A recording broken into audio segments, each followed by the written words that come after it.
नमस्कार आप सभी को। मैं डॉक्टर अविनाश। आज जेपीएससी पीटी के सेकेंड पेपर की क्लास में आप सभी का स्वागत है। पिछले क्लास में मैंने सीएनटी के बारे में बताया था। आज सीएनटी का तीसरा लेक्चर है, जिसमें मैं इन तीसरे लेक्चर में बाद की धारा पे आज मैं चर्चा करूँ। जैसा कि मैंने आपको बताया था कि सीएनटी में 271 धाराएं हैं। उन 271 धारा में आपके लिए जो काफ़ी इम्पोर्टेंट है वो मात्र 25 धाराएं हैं। उन 25 धारा में पिछले क्लास में मैंने 8 धारा पे विस्तार से मैंने चर्चा किया। आज 8 धारा के बाद आज जो धाराएं इम्पोर्टेंट होगी उस पर मैं विस्तार से चर्चा करूँगा। 8 के बाद मैंने बताया था कि धारा 16 जो काफी इंपॉर्टेंट है। तो बेसिकली ये जो धारा 16 है ना, वो है कायमी रैयत को हक बनाए रखने का इसमें प्रावधान है। कायमी रैयत को हक बनाए रखने का प्रावधान है। तो आप देखेंगे इस कानून के लागू होने के पूर्व, तो ये इसमें क्या बातें कही गई कि इस कानून को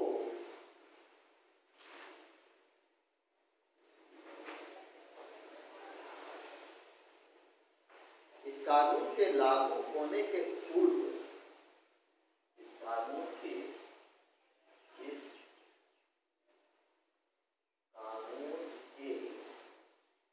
लागू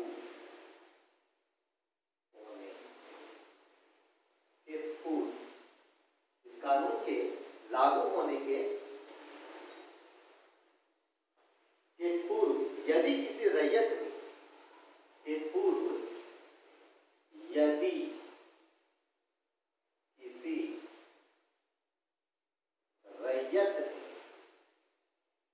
किसी रैयत ने इस कानून के लागू होने के पूर्व यदि किसी रैयत ने भूमि का कायमी हक प्राप्त कर लिया, भूमि का कायमी हक प्राप्त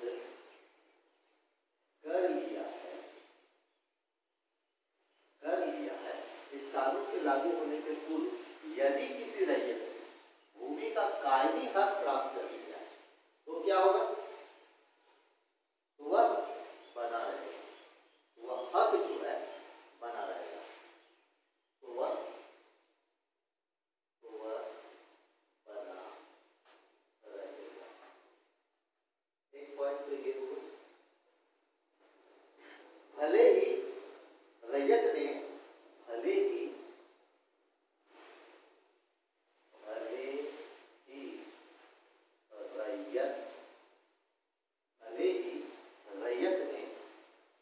ऐसी भूमि पर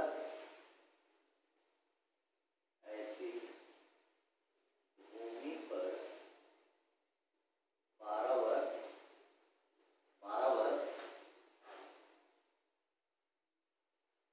की अवधि तक, 12 वर्ष की अवधि तक, 12 वर्ष की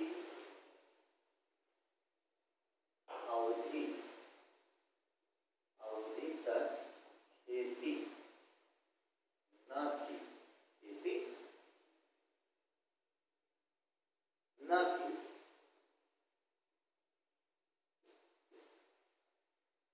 ठीक है, कोई भी भूमि कायमी रही है। जब अपनी भूमि हमने क्या बताया था कि 12 वर्ष की खेती कर लिया हो, इसके पहले का जो क्लास था उसमें हमने बताया था। तो इसमें धारा 16 में यह बताया गया कि कायमी रैयत को हक बनाए रखने का प्रावधान है इस कानून के लागू होने के पूर्व यदि किसी रैयत ने भूमि का कायमी हक प्राप्त कर लिया है तो वह बना रहेगा, भले ही रैयत ने ऐसी भूमि पर 12 वर्ष तक की अवधि तक खेती न की। ठीक है, अब देखिएगा धारा जो है वो हम लोग देखेंगे धारा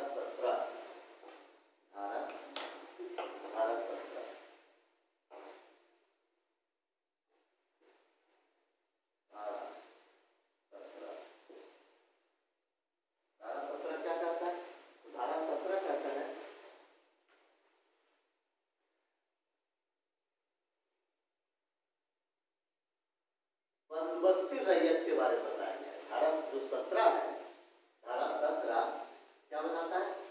बंदोबस्ती रैयत, बंदोबस्ती रैयत के बारे में बताया गया है। बंदोबस्ती रैयत, धारा 17 क्या बताता है? बंदोबस्ती रैयत। इसके बारे में धारा 17 बातें करती है। बंदोबस्ती रैयत, यदि किसी रैयत ने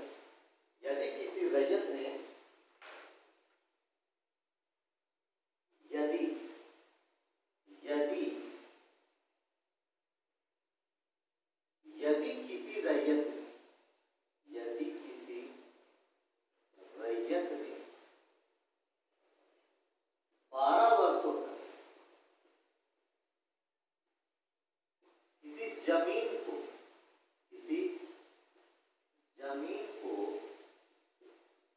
धारण करता है तो वह, यदि कोई रैयत है 12 वर्षों तक किसी जमीन को धारण करता है तो वह व्यक्ति उस गांव का बंदोबस्ती रैयत माना जाएगा। ठीक है, 12 वर्षों तक या 12 वर्षों से अधिक, 12 वर्षों से अधिक, 12 वर्षों से अधिक किसी जमीन को, 12 वर्षों से अधिक किसी जमीन को धारण करता है तो वह क्या है? उस गांव का बंदोबस्ती रैयत माना जाएगा।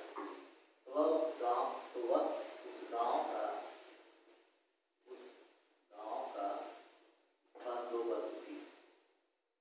बंदोबस्ती रैयत माना जाएगा। ठीक है,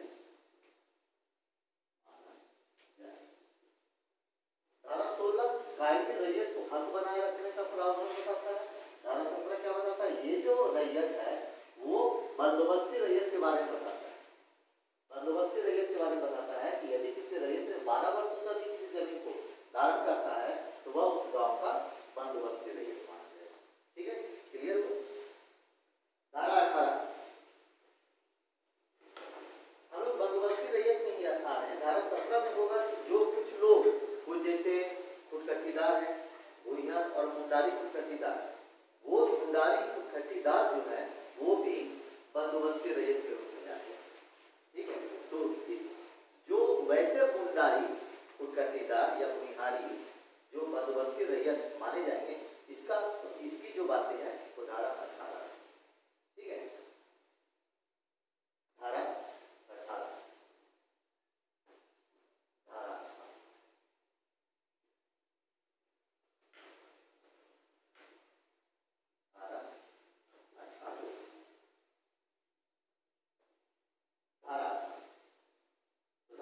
क्या बताता है?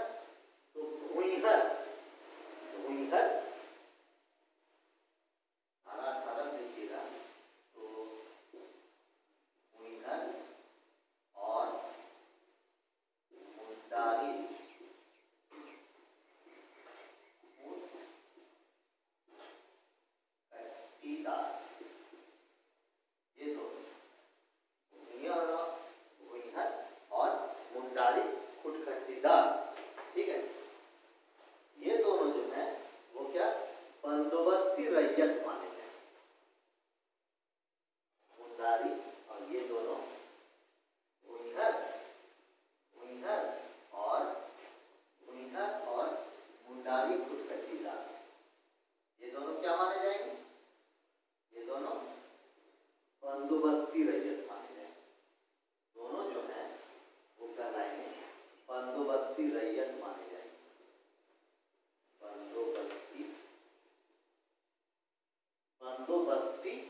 बंदोबस्ती रैयत माने जाएंगे।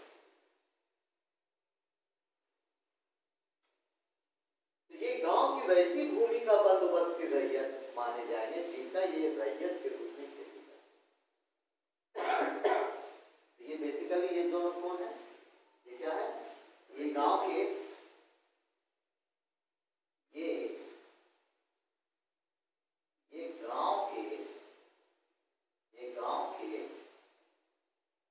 के अब लिखेंगे ये गांव के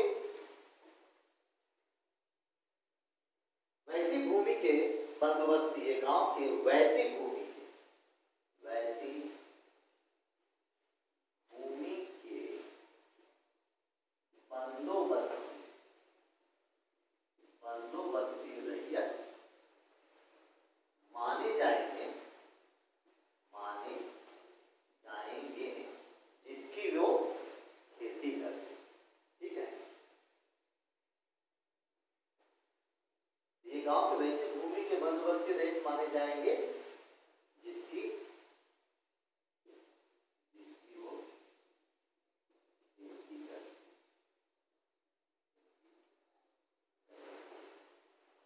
ठीक है,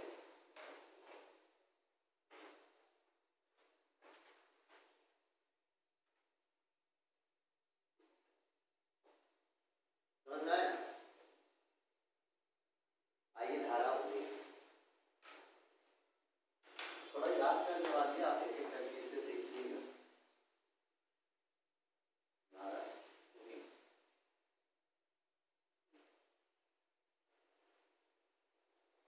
देखिए, धारा 19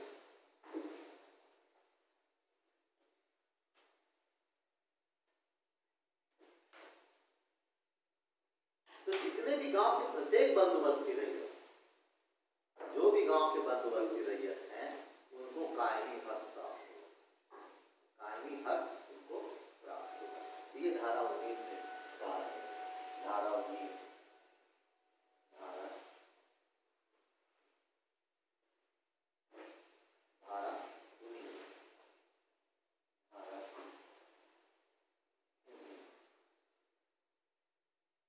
गांव में जितने भी गांव के प्रत्येक बंदोबस्ती रैयत को कायमी हक प्राप्त है। क्या बताया है? धारा 19 बंदोबस्ती रैयत को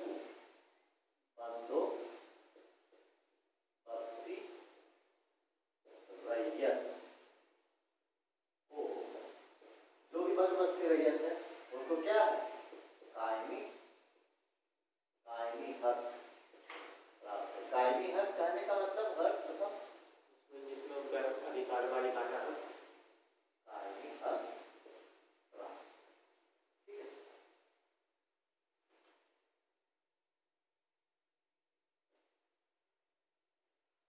धारा 20 देखिए।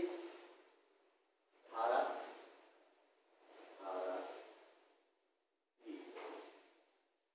20 क्या है? धारा 20 जमींदार से संबंधित है। गांव के प्रोप्राइटर या जमींदार को अपने अंदर, जमींदार को जो अपने अंदर जो धारित जमीन जो वो जमीन धारण करता है, ठीक है, तो जमीन का हक उसको प्राप्त है, ये बताया गया। ठीक है, क्योंकि वह रैयत की श्रेणी में नहीं आता, जमींदार रैयत की श्रेणी में नहीं आता है, इसलिए वह जमीन का हक का पावर उसके पास है। ये मेंशन किसमें है? धारा 20। ठीक है, तो काफी इंपॉर्टेंट है, ध्यान दीजिएगा कि जमींदार को अपने अंदर धारित जमीन का हक प्राप्त है। ठीक है, जमींदार को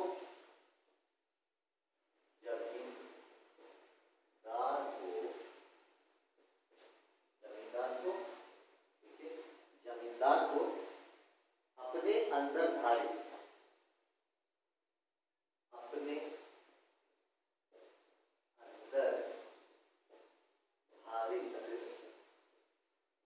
जमीन का, जमींदार को अपने अंदर धारित जमीन का हक प्राप्त नहीं, मालिकाना है। हाँ, हक प्राप्त नहीं होगा, धारा 20 में मेंशन, धारा 20 क्या कहता है कि कोई भी जमींदार है, जमींदार को अपने अंदर धारी जमीन का हक प्राप्त नहीं होगा। क्योंकि क्यों नहीं प्राप्त होगा?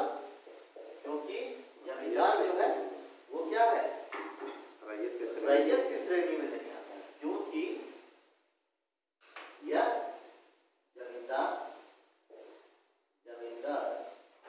रैयत की श्रेणी में नहीं, रैयत की श्रेणी में नहीं आता, रैयत की श्रेणी में नहीं आता। ठीक है, धारा 20।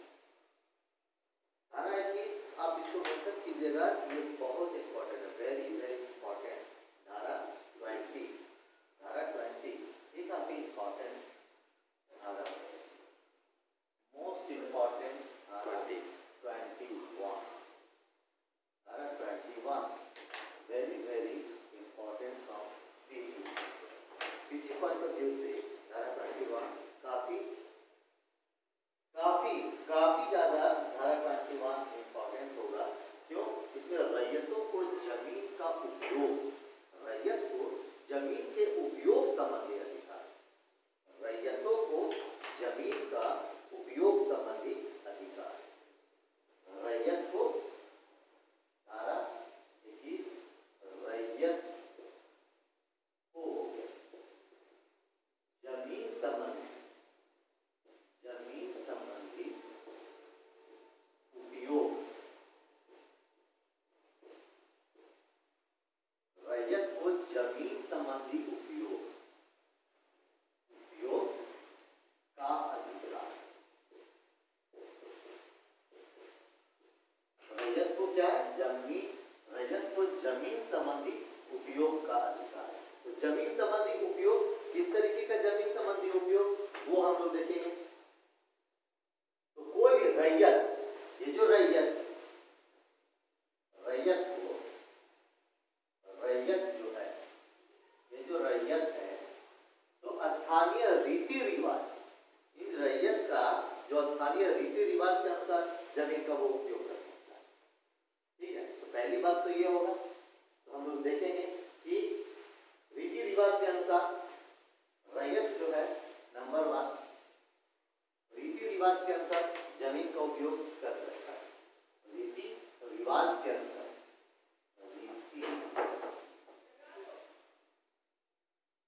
रीति रिवाज, रैयत रीति रिवाज के अनुसार जमीन का उपयोग,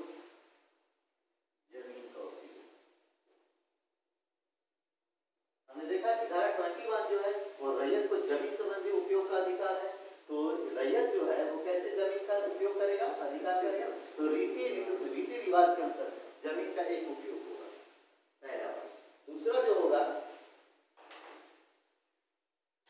कि जमीन के मूल्य में कोई मौलिक क्षति न पहुंचे, जमीन के मूल्य में, जमीन के मूल्य में। दूसरा हम लोग देखेंगे कि जमीन के मूल्य में मौलिक क्षति ना पहुंचे। कोई भी जमीन का मूल्य है उसमें कोई मौलिक क्षति ना पहुंचे, जिस उद्देश्य के लिए जमीन है उस जमीन का मौलिक क्षति ना पहुंचे, जिस उद्देश्य के लिए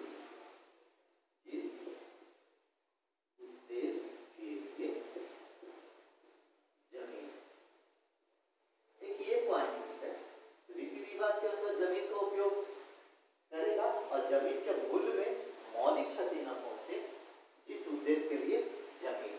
ये काफी इंपॉर्टेंट है। ठीक है,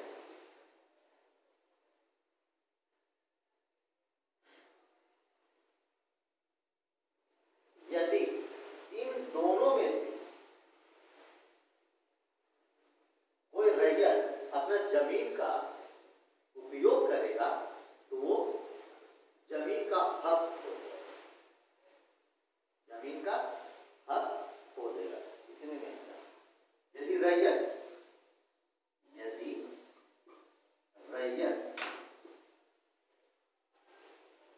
इन दोनों के अलावे अपनी जमीन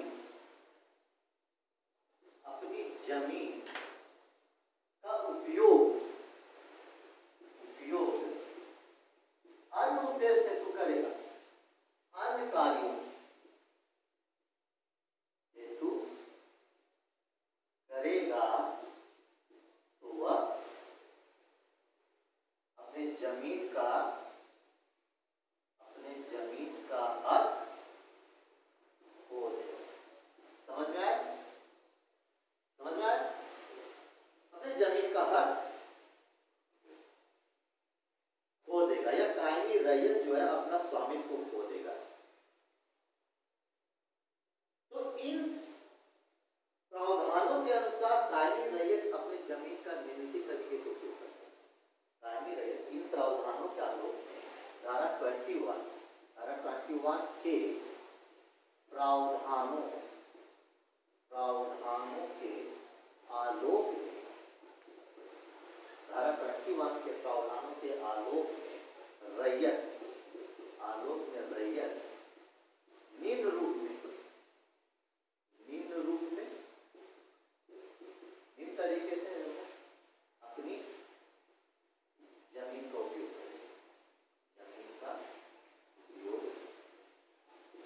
करेगा, ठीक है। कौन वो देखिए इस तरीके से जमीन का उपयोग करेगा। अब देखिए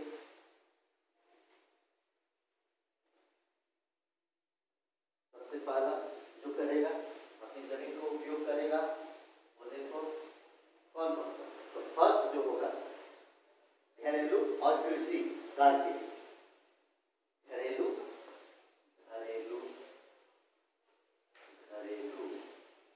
और कृषि, घरेलू और कृषि कार्य के लिए, घरेलू और कृषि कार्य। तो घरेलू में आप देखिए, घरेलू में क्या, कपड़ा निर्माण, ठीक है, घरेलू और कृषि कार्य के लिए ईंट और कपड़ा बनाना। घरेलू में जैसे होगा ईंट और कपड़ा बनाने के काम में अपने जमीन का उपयोग कर सकता है। घरेलू में ईंट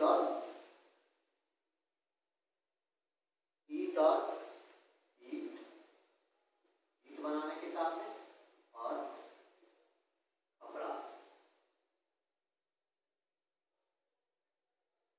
ईंट और कपड़ा। घरेलू में ईंट बनाने के लिए और कपड़ा बनाने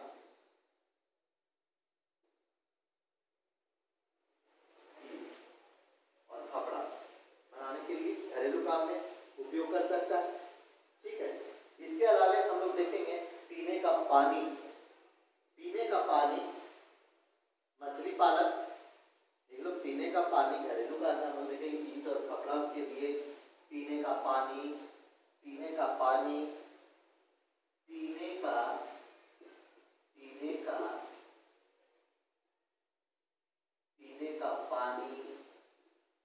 ठीक है। मछली पालन, ठीक है, पीने का पानी, मछली पालन, कुआं बांध के निर्माण करते हैं। मछली पालन, कुआं बांध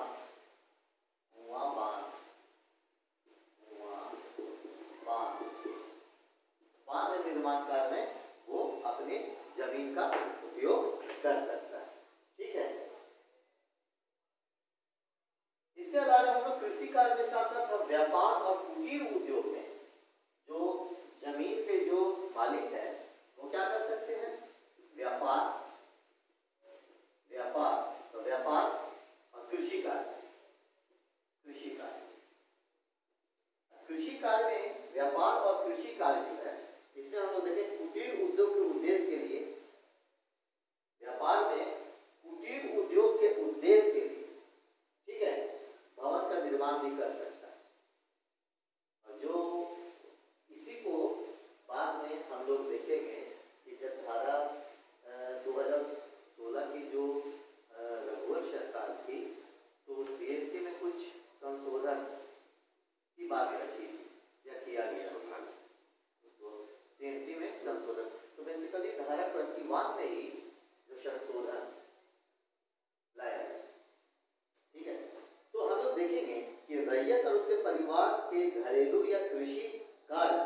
व्यापार या कुटीर उद्योग के उद्देश्य के लिए भी भवन का निर्माण करना। व्यापार या कृषि का या कुटीर उद्योग के लिए, कुटीर उद्योग, कुटीर उद्योग के लिए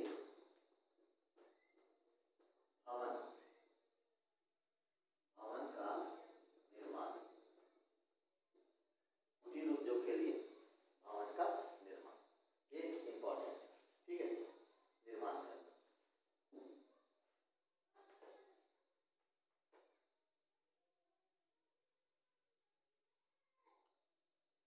जमीन को कोड़ कर बनाना। इसके अलावा हम लोग देखेंगे कि जमीन को और जो है इस प्रावधान कालों में जो रैयत निम्न रूप से अपनी जमीन का उपयोग करेगा। जमीन को कोड़कर खेती योग्य बना सकता है। ठीक है, जमीन को कोड़कर बनाना, जमीन को कोड़कर बनाना। इसके अलावा हम लोग देखेंगे क्या कि जमीन को कोड़कर बनाना, ये भी काम कर सकता है। आपको पहले बता चुके हैं कोड़कर क्या है, बता चुके हैं ना। हाँ, तो जमीन को कोड़कर बनाना, जमीन को कोड़कर बनाना, ये भी काम कर सकता है। इसके अलावा और क्या कर सकता है, और कर सकता है आवासीय भवन, फार्म हाउस या अन्न भंडार को बना सकता है। तो आवासीय भवन के लिए भी बहुत सारे जो है उसको लोग लेने के लिए लोग लेते हैं। ठीक है, आवासीय भवन,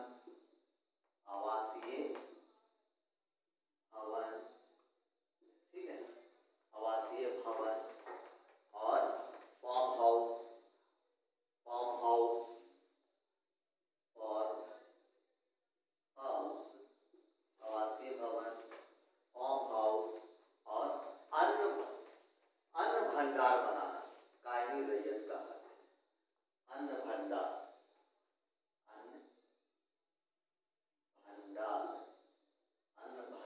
स्थल बनाना, कायमी रैयत का हक।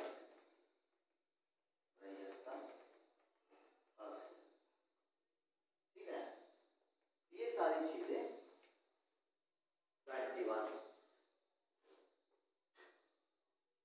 में बताया गया है। अब इसी 21 में ए जोड़ा गया, बाद में जो जोड़ा गया वो ए जोड़ा गया था। वो क्या था, वो हम लोग देखेंगे कि 21A पेड़ लगाने का पावर दिया, पेड़ लगा सकता है। तो 21 धारा 21A 21A क्या है, तो 21A में देखेंगे कि कायमी रैयत को अपने भूमि पर पेड़ एवं बांस लगाने का अधिकार और उसे काटने का अधिकार। ठीक है, क्या है, कायमी रैयत को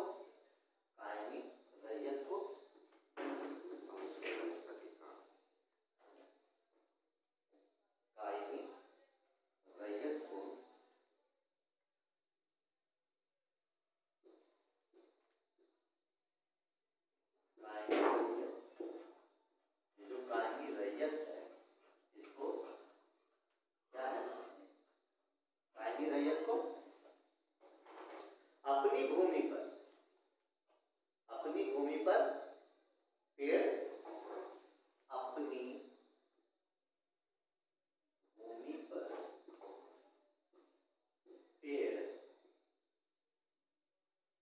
पेड़ एवं बांस लगाने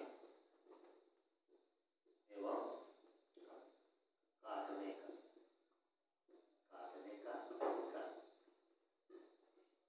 ने क्या कहा कि कायमी रैयत जो होंगे वो अपनी जमीन पर पेड़ लगा सकते हैं और उसे काट सकते हैं। पेड़ लगाएगा तो पेड़ से जो फल है, फल के उपयोग का अधिकार कायमी रहेगा। ठीक है, तो वो भी हम लोग देखेंगे कि पेड़ के फल फूल एवं अन्य उत्पाद, पेड़ के फल फूल एवं अन्य अधिकार, पेड़ के फल फूल एवं अन्य अधिकार,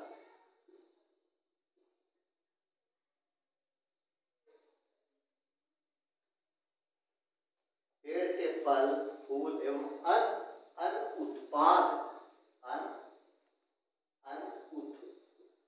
उत्पाद के उपयोग का अधिकार, उपयोग का अधिकार,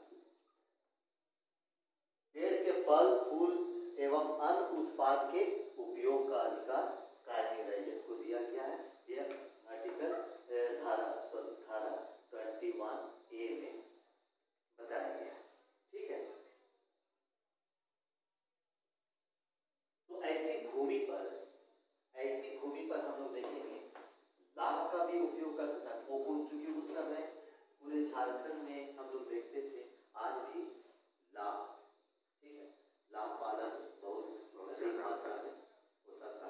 तो इसमें मेंशन भी किया गया है कि ऐसी भूमि पर स्थित पेड़ पर लाह एवं कोकून उगा सकता है और इसका उपयोग कर सकता है। ठीक है, ऐसी भूमि पर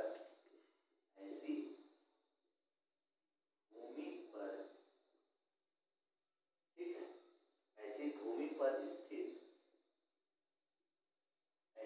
पर स्थित पेड़ पर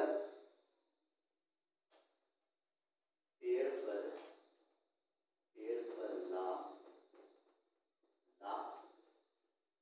क्या कर सकता है, बढ़ा सकता है। ठीक है, लाह एवं कोकून उगा सकता है, रेशम कीट पालन हुआ, लाह एवं रेशम, ठीक है, उगा सकता है और उसका उपयोग कर सकता है।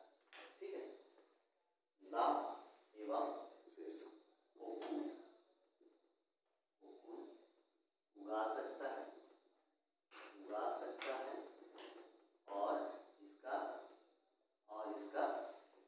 और इसका उपयोग कर सकता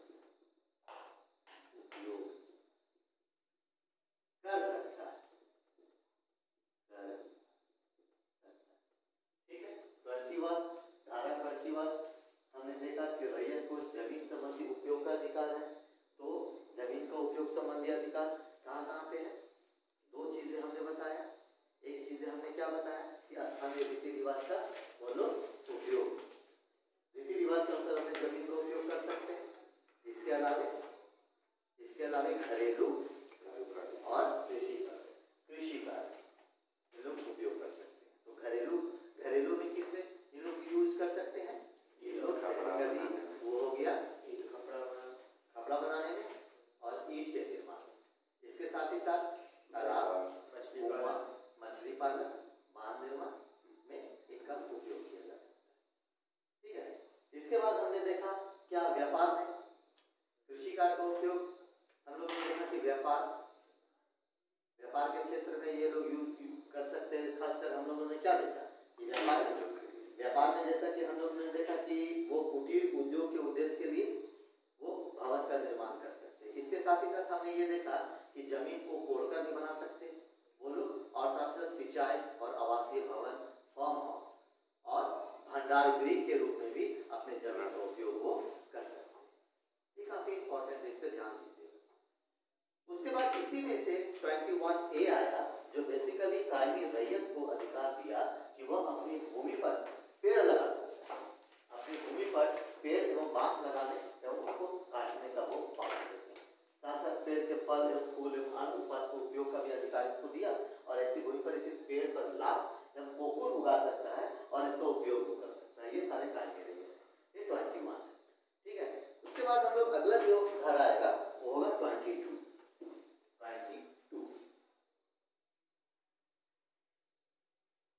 धारा 22। देखिएगा ये जो धारा 22 है वो हम लोग देखेंगे।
धारा 21 के अंतर्गत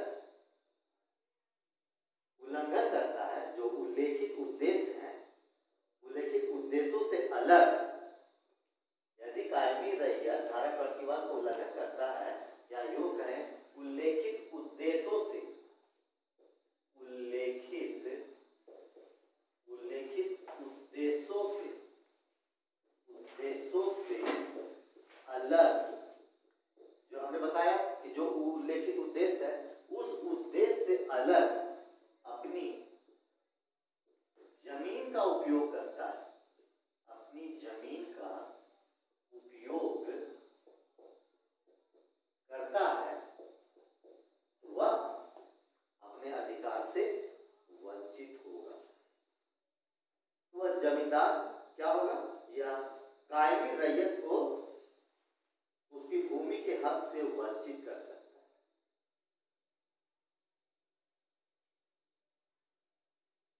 तो जमींदार कायमी रैयत को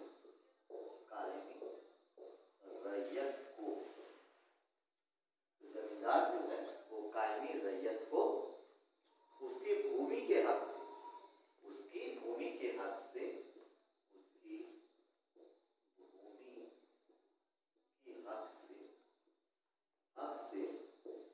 वंचित कर सकता है। धारा 21 यदि कायमी रैयत धारा 21 को उल्लंघन करता है तो क्या होगा, उल्लेखित उद्देश्यों से अलग अपनी जमीन का उपयोग करेगा, तो जमींदार जो होगा वो कायमी रैयत को उसकी भूमि के हक से वंचित कर देगा। समझ में आया?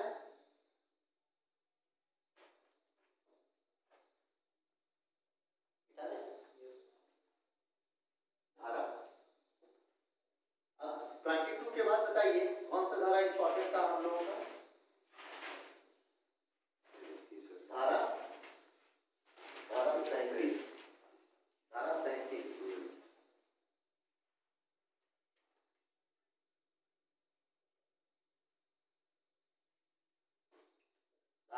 कहता है, देखिए धारा 37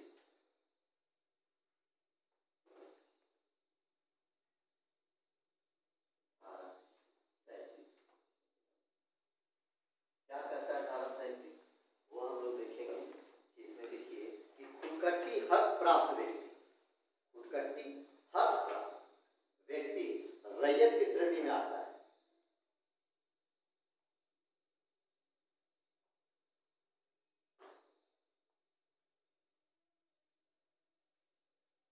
खुदकट्टी हक प्राप्त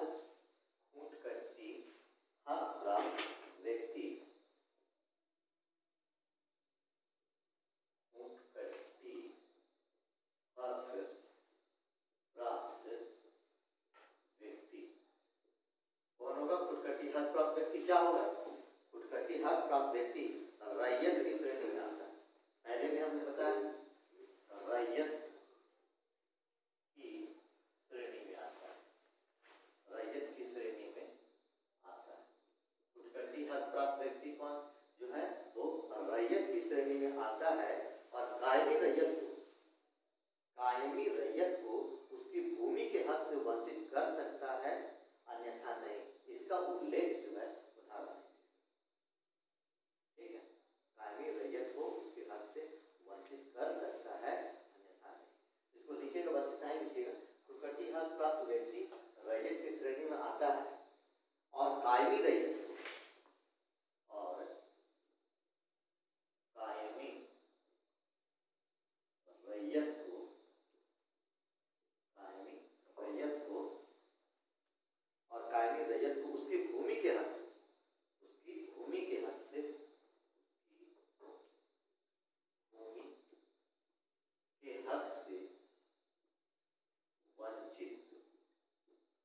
उसकी भूमि के हक से वंचित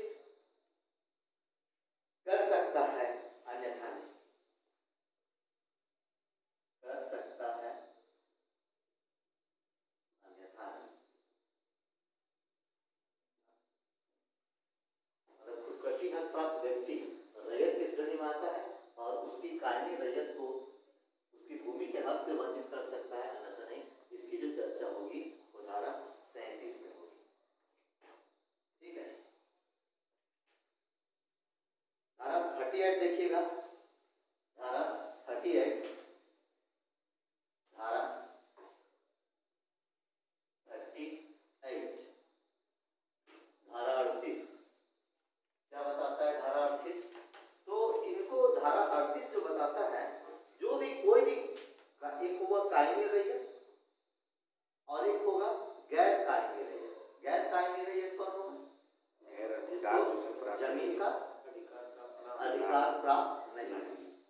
तो धारा 38 में बताया गया है कि इसमें जो गैर कायमी रैयत जो होंगे ना, वो जमींदार से मतलब टाइटल मतलब पट्टी पाने का अधिकार है। जमींदार गैर कायमी रैयत को भी उस जमीन का हक देने का अधिकार रखता है। ठीक है, गैर कायमी को।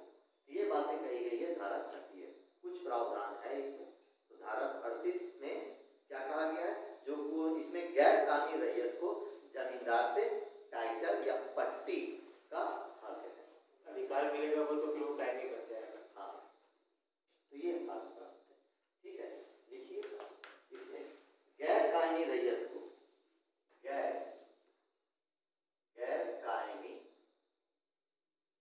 कायमी रैयत, इसमें कौन है? धारा 38 में गैर कायमी रैयत है। ये जो गैर कायमी रैयत है, ये क्या है? जमींदार के द्वारा टाइटल मतलब पट्टी, टाइटल है वो पट्टी पाने का मतलब जमींदार से टाइटल या पट्टा जिसको बोल सकते हैं, टाइटल या पट्टा पाने का अधिकार। तो जमींदार से जब पट्टा प्राप्त हो गया तो क्या होगा? वो जमीन का हक उसको मिला। जब पट्टा प्राप्त हो गया तो जमींदार उसको पट्टा दे दिया गैर कायमी को कि तुम्हें वो अधिकार दिया गया। तो धारा 38 में गैर कायमी रैयत को कहा गया है कि जमींदार के द्वारा उसको टाइटल या पट्टा पाने का अधिकार है। ठीक है,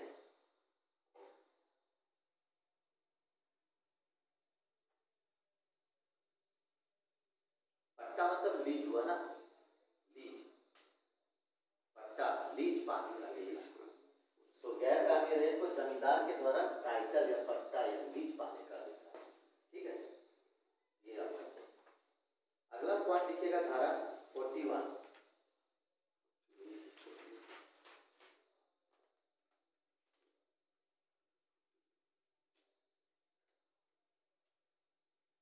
धारा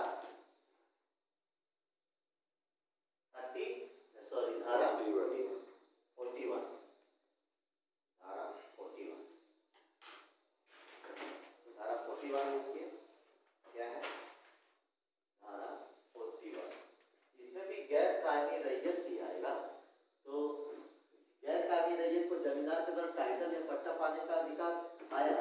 तो जब अब ये पट्टा प्राप्त किया, ठीक है, अब यदि ये पट्टा प्राप्त किया तो जो स्थानीय रीति रिवाज के अनुसार यदि वो लगान नहीं देगा, ठीक है, लगान नहीं दिया तो पट्टा वापस, तो जमीन का उपयोग ना किया, यदि कुछ जमीन का उपयोग वो नहीं कर पाया तो उसके पट्टा को वापस लेने का अधिकार। तो धारा 41 क्या कहता है? धारा 41 कहता है कि जो गैर कायमी रैयत है वो लगान बकाया यदि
लगान बकाया है, लगान बकाया है, स्थानीय रीति रिवाज के अनुसार जमीन का उपयोग नहीं कर रहे हैं, लीज की अवधि समाप्त होने के उपरांत उनके जमीन के हक से उनको निष्कासित किया जा सकता है। तो दो चीजें, लगान बकाया और स्थानीय रीति रिवाज के अनुसार जमीन का उपयोग नहीं, ये दो चीजें।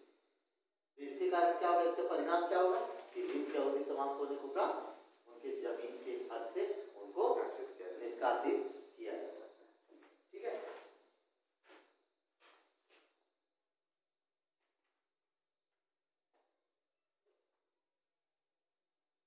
धारा 43 लिखिए।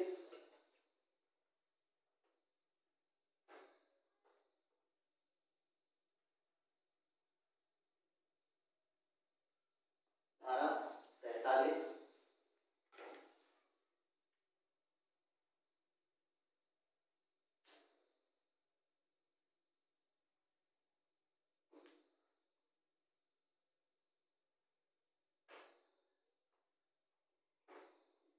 धारा 43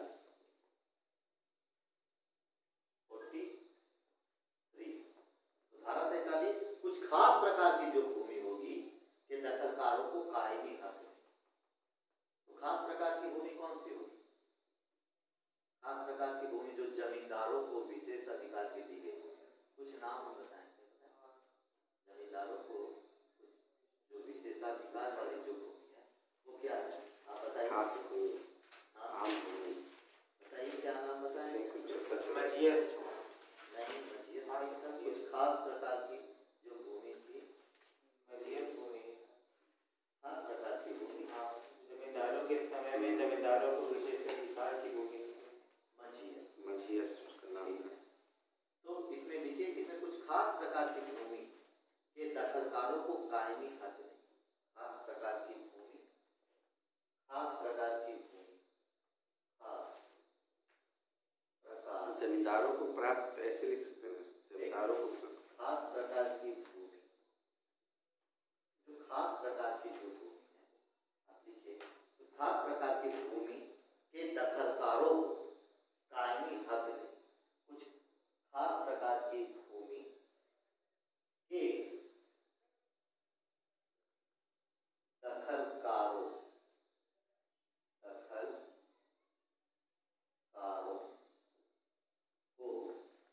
दखलकारों को कायमी हक नहीं, कायमी हक। खास प्रकार की भूमि के दखलकारों को, खास प्रकार की के दखलकारों को कायमी हक नहीं। जो दखलकार हैं उनको कायमी हक नहीं मिल सकता, कायमी हक नहीं मिल सकता है। हाँ, तो जमींदारों को जो मझियस भूमि, स्पेसिफिकली लिख सको, मझियस जो है ना, जो मझियस भूमि,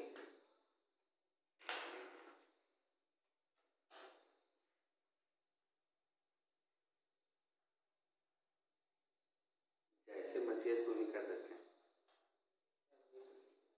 जैसे जमींदारों के विशेषाधिकार की भूमि, जैसे जमींदारों के विशेष अधिकार की,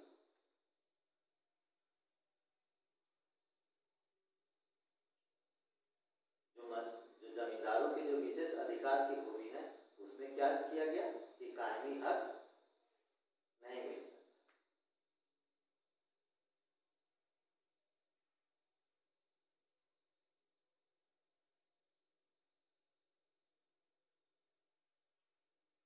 धारा 44 लिखिए। धारा 44, धारा जो 44 है वो कहता है कि प्रत्येक रैयत को, धारा 44 जो कहता है कि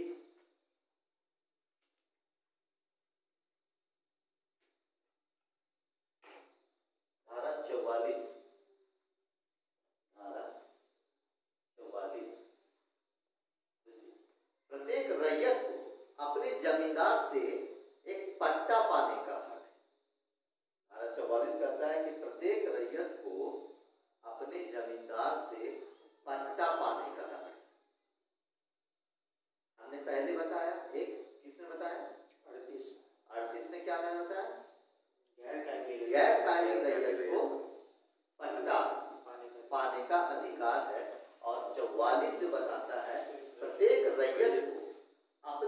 जमींदार से एक पट्टा पाने का हक है।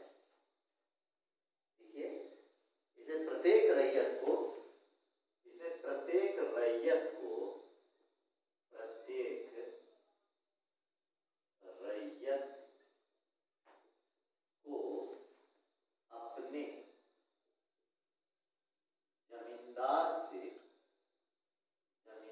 से पट्टा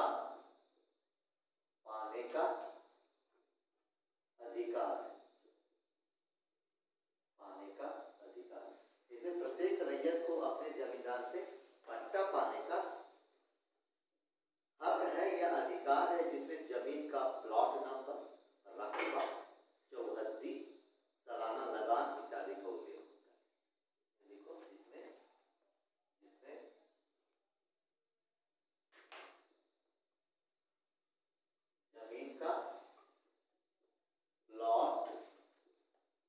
जमीन का प्लॉट और क्या, प्लॉट नंबर, इसमें जमीन का प्लॉट नंबर, दूसरा हो गया रकबा,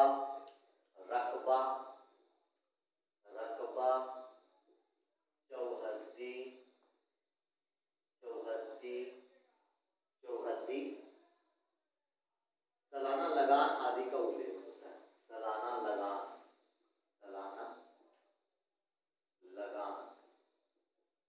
आदि का उल्लेख होता है। ठीक है, आदि का उल्लेख होता है।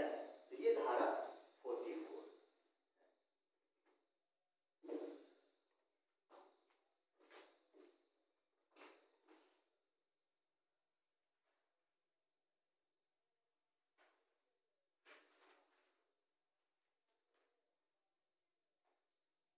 ठीक है,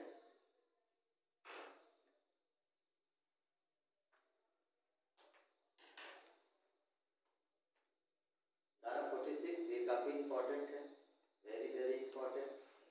धारा 46 से भी बहुत मतलब बातचीत हुई इस पे, यहाँ तक कि कहा गया कि इसको किस तरीके से हमको इस पे क्या संशोधन किया जाए या ना किया जाए। एक बार भी संशोधन हुआ है 2016 में भी संशोधन हुआ है।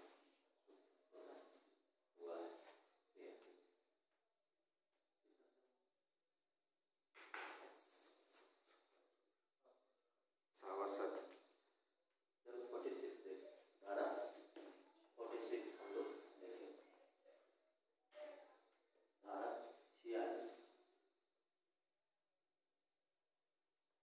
46 ये काफी इंपॉर्टेंट है। धारा 46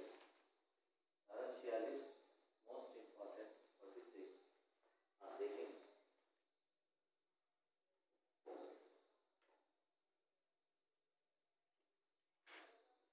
इसमें रैयत को अपने अधिकार, जो भी रैयत है उनके अधिकार के अंतरण पर प्रतिबंध है। अंतरण क्या हुआ, जमीन के खरीद बिक्री पर रोक। ठीक है, बहुत इंपॉर्टेंट है। 46 बहुत ही इंपॉर्टेंट है। इसमें रैयत को अपने अधिकार के अंतर्गत जो भी जमीन है उस पर ना तो वो बिक्री कर सकता है, जमीन की खरीद बिक्री, उपहार, बंधक, ये सब नहीं कर सकता है। ठीक है, देखिए इसमें रैयत को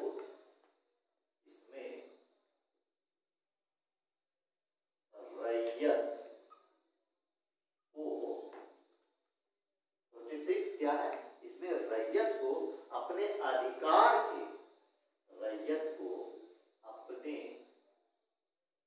अधिकार के अंतरण पर प्रतिबंध,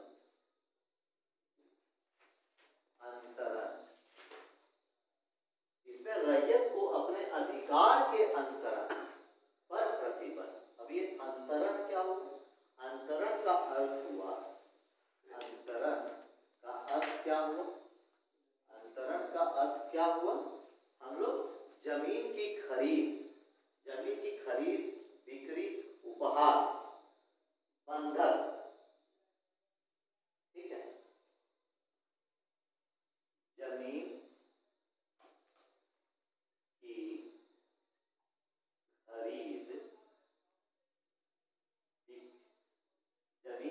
खरीद बिक्री, खरीद बिक्री, बिक्री, बिक्री, जमीन की खरीद बिक्री, उपहार, उपहार, उपहार, बंधक, जमीन की खरीद बिक्री उपहार बंधक, इसको क्या कहेंगे हम लोग? अंतरण। तो इस पर क्या है? प्रतिबंध। समझ में आया? इसमें रैयत को अपने अधिकार के अंतरण पर प्रतिबंध है। अंतरण का अर्थ क्या हुआ? कि जमीन की खरीद बिक्री उपहार बंधक पर क्या? प्रतिबंध, प्रतिबंध। ठीक है।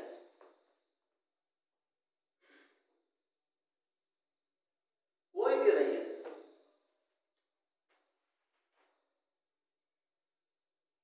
इसमें देखिएगा ये बताता है कि कोई भी अंतरण नहीं देखिएगा, इसी में हम लोग देखेंगे कोई भी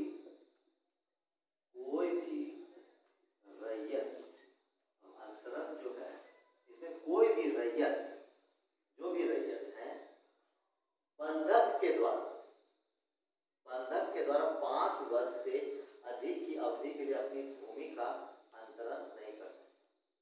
ठीक है, समझ में? 5 वर्ष तक चलेगा। 5 वर्ष से अधिक वो नहीं कर सकते, नहीं कर सकते। ये समझ में आया कि कोई भी रैयत बंधक के द्वारा, कोई भी रैयत बंधक के द्वारा 5 वर्ष तक, 5 वर्ष तक, ये ध्यान दीजिएगा, बहुत बहुत इंपॉर्टेंट, कि 5 वर्ष तक, 5 वर्ष से अधिक की अवधि के लिए, 5 वर्ष तक, 5 वर्ष से अधिक तक की अवधि के लिए, अवधि के लिए, अवधि के लिए अपनी भूमि का अंतरण नहीं कर सकता, अपनी भूमि का अंतरण नहीं कर सकता। ठीक है, अपनी भूमि का अंतरण नहीं कर सकता, और ऐसा करना गैर कानूनी होगा। देखिए,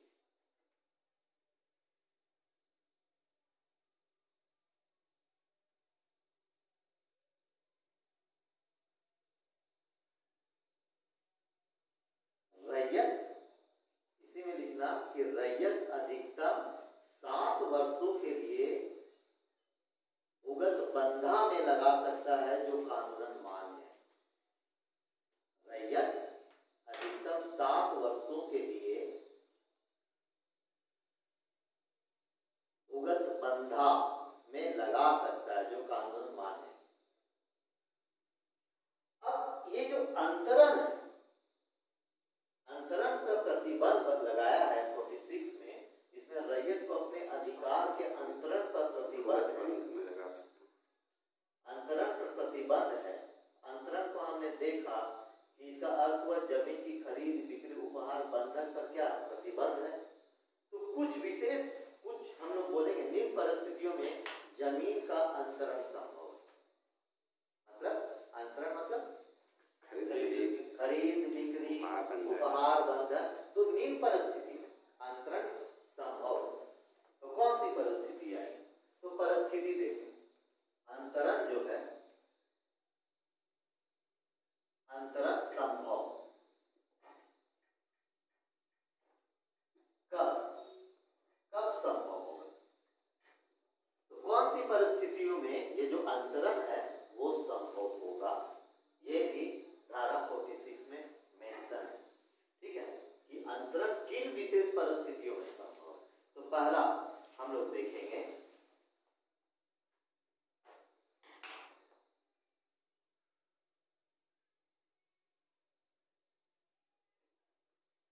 तो अंतरण संभव है कि कोई एसटी, कोई भी एसटी है, उपायुक्त की पूर्व अनुमति से,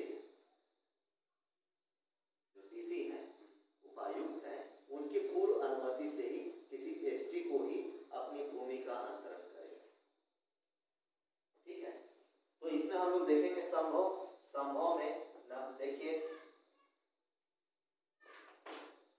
एसटी को जमीन बेचेगा, ठीक है, तो वो डीसी के परमिशन। तो संभव क्या है, तो संभव में देखेंगे नंबर 1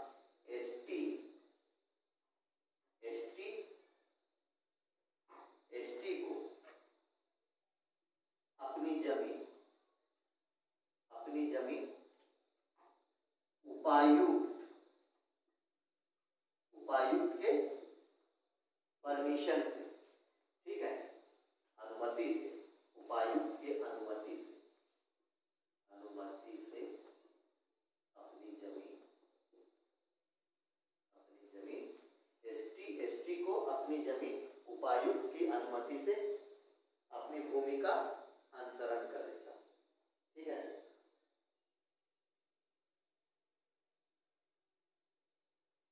इसके लिए क्या होना चाहिए, इसके लिए भी कुछ प्रावधान है, काफी इंपॉर्टेंट है। हम लोग इसी पे देखते हैं, धारा 46 पे ही हम लोग बार बार कोशिश कर रहे हैं कि इस पे संशोधन किया जाए, या धारा 46 ही काफी इंपॉर्टेंट प्रावधान था, जो जमीन जो है वो एसटी की जो जमीन है आज भी बचा हुआ है। एक बहुत बड़ा मील का पत्थर भी साबित हुआ, नहीं तो कब का जो बिचौलिएदार हो गया है या जो दलाल है, वो दलाल इनकी जमीन को बेच चुके होते। ये एक बहुत बड़ा कानून भी था, ऐसा नहीं कह सकते हैं कि ये जो कानून है वो कानून में खामियां ही है। वर्तमान में जो भी एसटी की जमीन आज बची कुची है, तो इनके पीछे सीएनटी का बहुत बड़ा रोल है आज भी। हालांकि डिमांड है अभी कि कुछ संशोधन जरूरत है, लेकिन कहीं न कहीं सीएनटी जो आया जिससे आदिवासी हक वाजिब अधिकार भी पाए, ये भी बात है। तो हम लोग सबसे पहले देखेंगे जो किन परिस्थितियों में, तो एसटी को अपनी जमीन उपायुक्त की अनुमति से, ठीक है, अंतरण अनुमति से अपनी जमीन भूमि का अंतरण करेगा। हाँ, अपनी जमीन का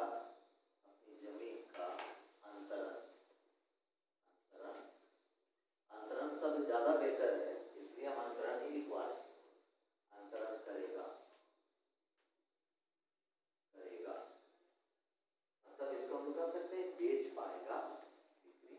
लेकिन इसके लिए क्या है कि बशर्ते कि बिक्री करने वाला एसटी और खरीदने वाला जो एसटी, वो दोनों उसी थाना क्षेत्र का होना चाहिए।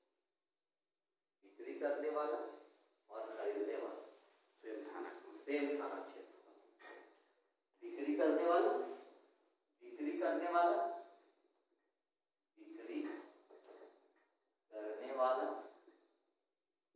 और खरीदने वाला ठीक है, कहाँ है, तो सेम बिक्री करने वाला एसटी और खरीदने वाला एसटी दोनों उसी पुलिस थाना का निवासी हो जहां पर अंतरण की जाने वाली जमीन स्थित है। समझ में आया? तो बिक्री करने वाला और खरीदने वाला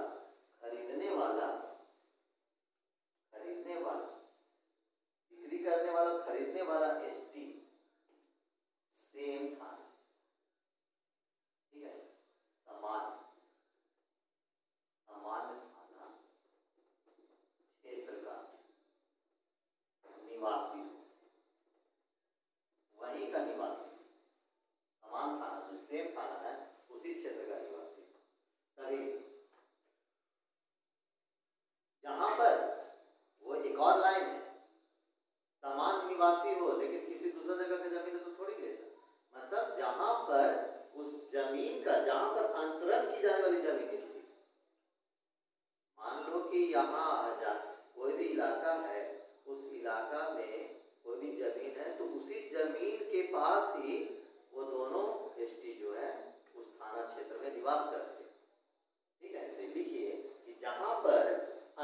अंतरण की जाने वाली जमीन स्थित है, जहां पर अंतरण की जाने वाली जमीन स्थित, ठीक है। तो ये हो गई एसटी की बात।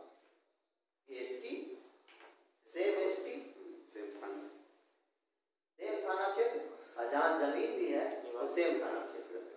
तो वहां पे वो क्या कर सकते हैं, उपायुक्त के परमिशन से जमीन की खरीद बिक्री वो करेगी, एसटी। तो ये एसटी की बात हुई। एससी देखिए,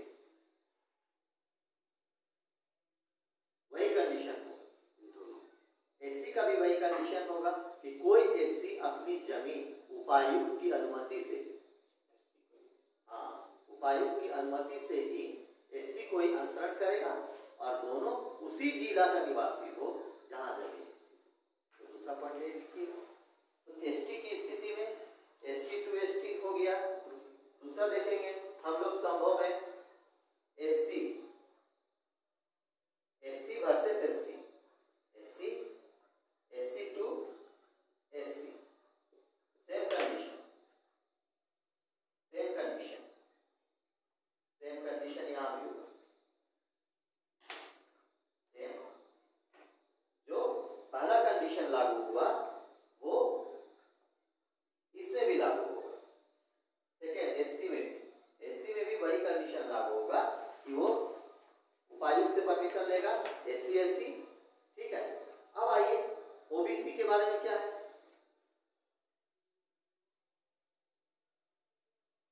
ओबीसी, ओबीसी भी वही कंडीशन है, उपायुक्त की अनुमति से ही ओबीसी को ही भूमि का अंतरण करेगा। तो एससी एससी, और तीसरा हम लोग देखेंगे third, second third OBC to OBC, वही same condition, same condition, same condition, same condition, OBC to OBC same condition. तो ओबीसी उपायुक्त की अनुमति से ओबीसी को ही भूमि का अंतरण करेगा, बशर्ते दोनों उसी जिला का निवासी हो जहां जमीन स्थित है।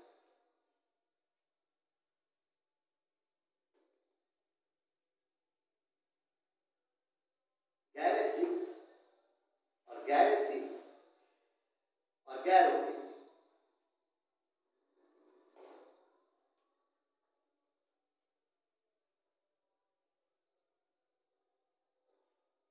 तो जो गैर एसटी हो गए, चौथी जो परिस्थिति होगी वो होगा गैर एसटी, जनरल, जनरल, जनरल गैर एसटी में तो एससी भी आ गया, फिर ओबीसी भी आ गया।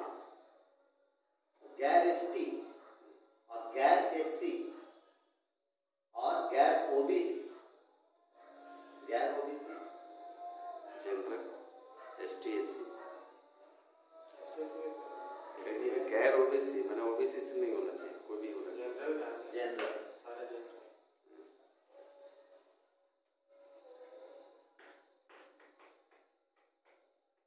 इतना बहुत है।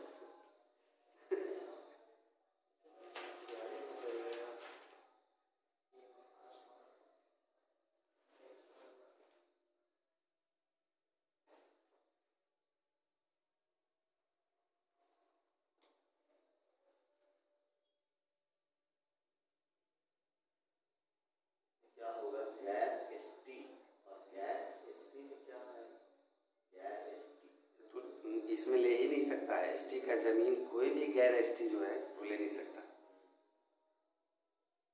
गैर एसटी, गैर एससी और गैर ओबीसी कायमी रैयत वर्ग उपायुक्त की अनुमति के अपनी भूमि का किसी भी श्रेणी के व्यक्ति को अंतरण कर सकता है। गैर गैर का अपना मतलब जनरल किसी भी अदर जनरल को कर सकते हैं। जनरल किसी भी अदर जनरल को, मीनिंग वही निकलना है। जनरल समान व्यक्ति, समान श्रेणी के व्यक्ति किसी भी श्रेणी को अंतरण कर सकता है।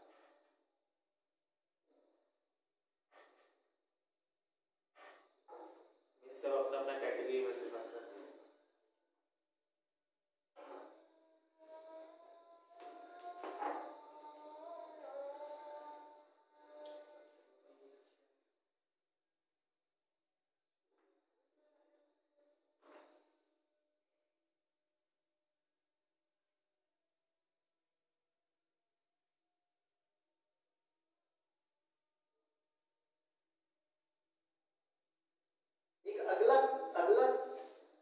आता है इसी में 46 में बात है, यदि एसटी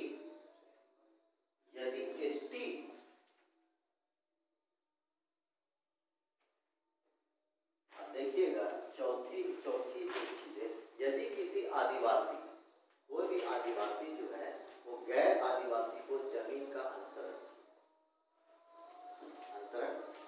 समझ गया, जमीन को बेचा, खरीद बिक्री किया, तो यदि किसी आदिवासी ने गैर आदिवासी को जमीन का अंतरण किया और 12 वर्षों की अवधि के अंतरण जमीन की वापसी के लिए उपायुक्त को आवेदन देता है, 12 वर्ष के बाद भी यदि आवेदन देता है, ठीक है, तो उपायुक्त जांच उपरांत जांच करेगा और गलत पाए जाने पर ऐसे अंतरण को रख जांच करेगा, ठीक है। फ्यूचर में कभी भी वो सेफ नहीं है, माना किसी तरह का ठग के ले भी लेते हैं जमीन। हाँ, तो यदि जांच तो बहुत इम्पोर्टेंट है। 12 वर्ष के बाद भी, हाँ, 12 वर्ष से बाद भी ले लेने का तो पहले ले सकता है, लेकिन 12 वर्ष बाद भी अगर उसका कुछ संचार किया तो ले सकता है। देखिए, यदि किसी आदिवासी, पांचवा पॉइंट में हम लोग लिखेंगे, फिर पॉइंट हुआ ना, फोर्थ पॉइंट अंतरण से संबंधित हम लोग देखें, पहला हो गया एसटी, दूसरा SC/SC, तीसरा OBC और जनरल, और पांचवा में हम लोग देखेंगे कि यदि आदिवासी किसी आदिवासी द्वारा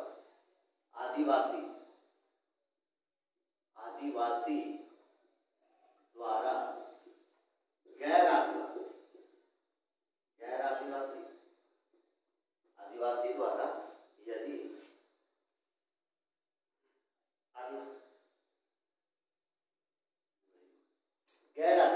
आदिवासी द्वारा गैर आदिवासी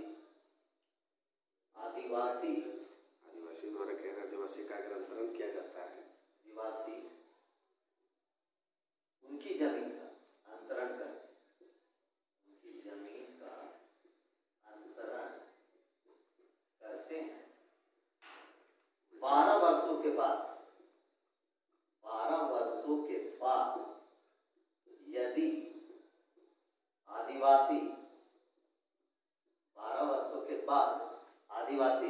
उपायुक्त को आवेदन देता है जमीन की वापसी के लिए, आदिवासी 12 वर्षों के बाद यदि आदिवासी अपनी जमीन की वापसी के लिए उपायुक्त को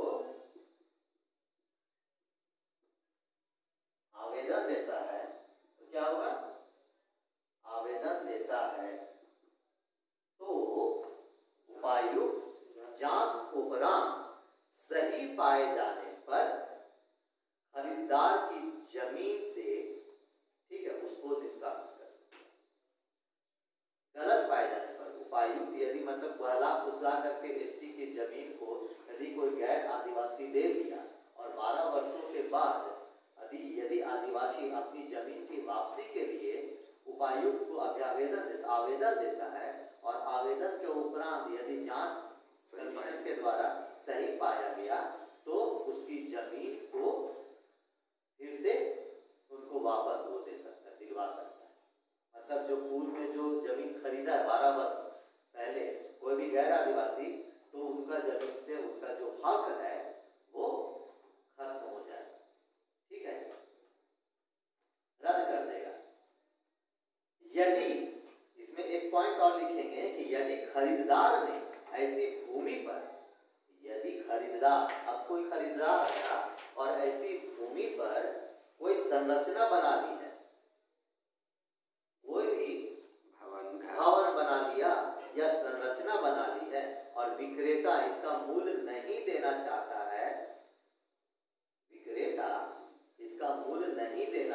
है, तो उपायुक्त जो है वो खरीदार को 6 महीना के अंदर संरचना बनाया गया है उसको आदेश देता है कि अपनी संरचना को आप हटा लो, ठीक है, हटाने का भी आदेश देगा।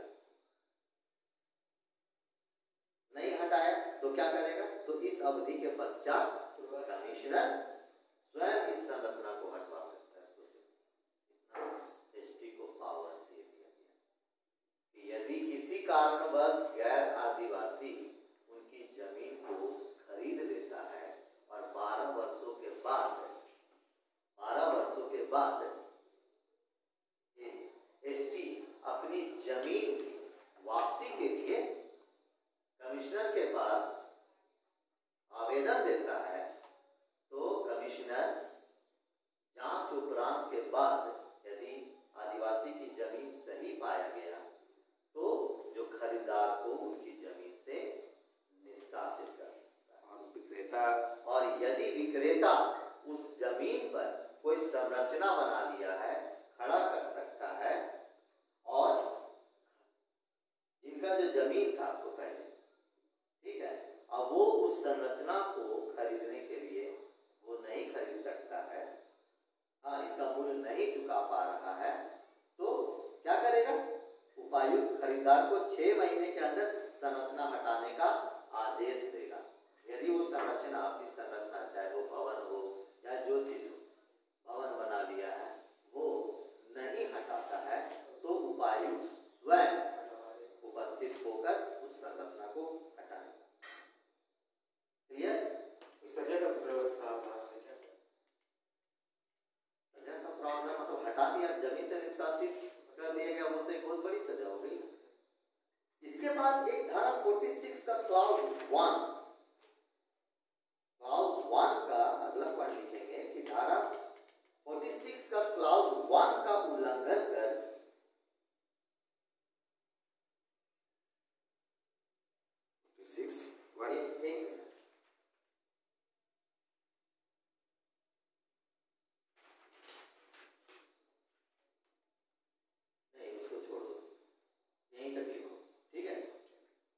आप लोग लिखेंगे। उसके बाद हम लोग देखेंगे कि जमीन का जो अवैध अंतरण के कुछ उदाहरण, अवैध अंतरण के कुछ उदाहरण देखेंगे। चौथा पॉइंट लिखिए, 5वां लिख लिए, 5वां बताइए, एक बार कंसेप्ट क्लियर कीजिए 5वां का, 5th का कंसेप्ट क्लियर कीजिए, 5वां का कंसेप्ट बताइए क्या था। यदि आदिवासी गैर आदिवासी का अंतरण करता है जमीन, तो 12 वर्षों के बाद वह अपनी जमीन की वापसी के लिए उपायुक्त को आवेदन दे सकता है, और उपायुक्त जांच के बाद अगर सही पाता है तो उसको रद्द कर देगा अंतरण को खरीदने का जो प्रोसेस। इसमें एक और बात सामने आती है कि अगर जो खरीदने वाला जमीन पे कोई संरचना या भवन बना लेता है तो उसका वो डिमांड पैसे करता है, जो चुका नहीं पाता है, दे नहीं पाता है, तो फिर से वह उपायुक्त को आवेदन देगा, और उपायुक्त 6 महीने के बाद स्वयं उस भवन को नष्ट कर सकता है। तब जमीन के अवैध अंतरण, इसी में हम लोग देखेंगे जो जमीन का अवैध अंतरण के उदाहरण, कौन कौन उदाहरण है भाई? ये देखिए जमीन के अवैध अंतरण के कुछ उदाहरण है। नंबर 1,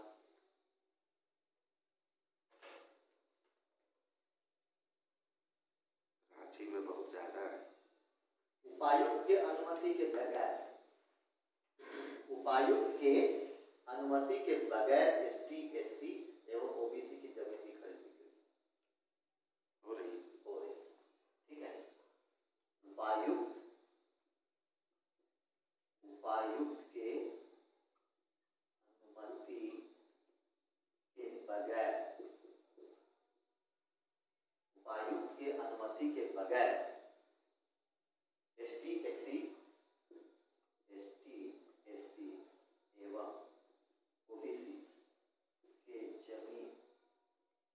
ओबीसी के जमीन की बिक्री एवं दान, जमीन की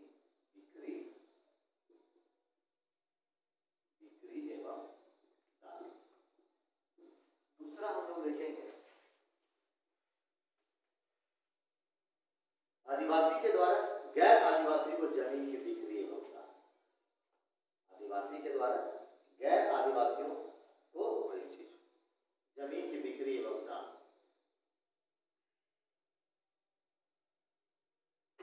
तीसरा हम लोग देखते हैं कि सादा कागज पर लिखा पढ़ी कर बिक्री, ये भी हो रहा है, पहले होता था। बिना रजिस्ट्री का खरीद बिक्री, वो भी होता है पावर लेकर। रजिस्ट्री नहीं क्या, चलो पावर ले लेते हैं, वो अभी भी होता है, अभी भी हो रहा है। हाँ, पावर लेकर के जमीन को बेच देता है।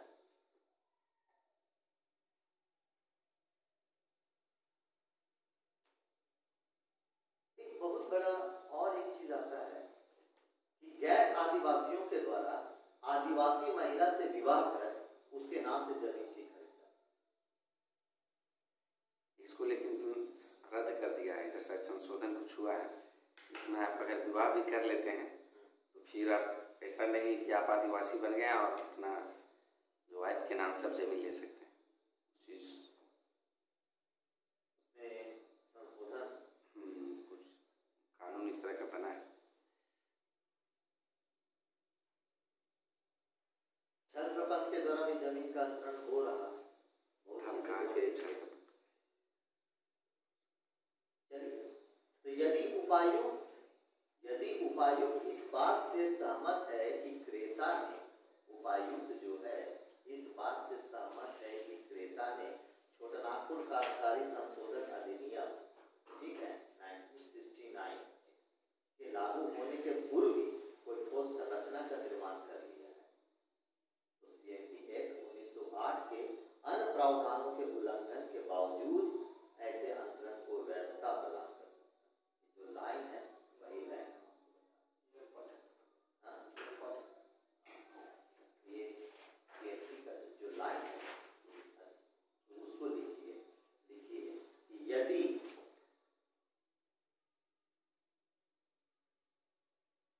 उपायुक्त इस बात से सहमत है, यदि उपायुक्त इस बात से सहमत है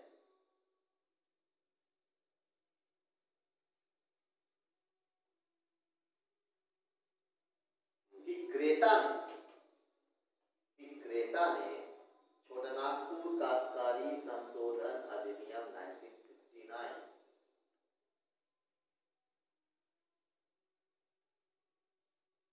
के लागू होने के पूर्व ही 1969 के लागू होने के पूर्व ही कोई ठोस संरचना का निर्माण कर लिया, कोई ठोस संरचना का निर्माण कर लिया है, तो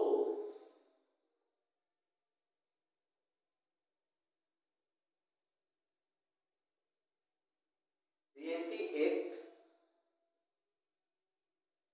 1908 के 1908 के अन्य प्रावधानों के उल्लंघन के बावजूद, अन्य प्रावधानों के उल्लंघन के बावजूद ऐसे अंतरण को वैधता प्रदान कर सकता है, वैधता प्रदान कर सकता है, बशर्ते खरीदार रैयत के पुनर्वास के क्षतिपूर्ति का भुगतान करे। कर सकता है, बशर्ते खरीदार रैयत के पुनर्वास के क्षतिपूर्ति का भुगतान।